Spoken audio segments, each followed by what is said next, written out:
लाडक्या बहीण योजनेच्या माध्यमातून मते तर मिळवली, परंतु आता त्याला पैसा कसा या योजनेला पुरवावा हा प्रश्न सरकारला भेडसावत आहे.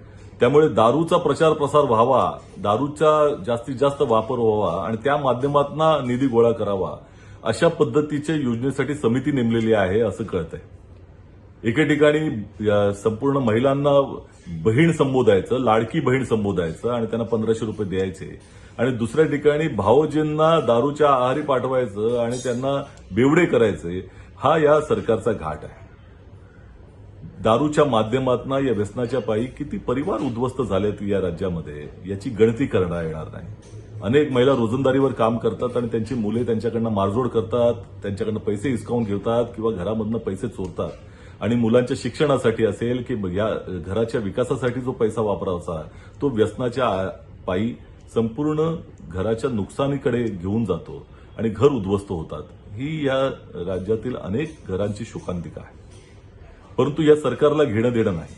त्यामुळे घरादारांवर उठणारं हे सरकार भाऊ म्हणावं का वैरी म्हणावं हा प्रश्न आता महिलांसमोर आहे आणि त्यांनी तो ओळखला पाहिजे.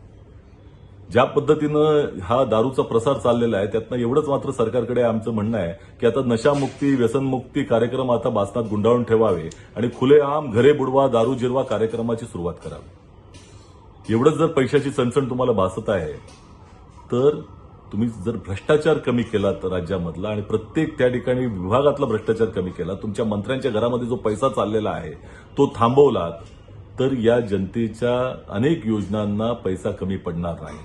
महाराष्ट्र ही दुभती गाय आहे, परंतु या गायीचं दूध चोरणारं हे सरकार आहे आणि त्यामुळे लोकांच्या घशामध्ये दारू ओतण्यासाठी आणि तुमच्या स्वतःचा स्वार्थ साधण्यासाठी घरदार उद्ध्वस्त तुम्ही जे करता आहात त्याचा आम्ही जाहीर निषेध करत आहोत.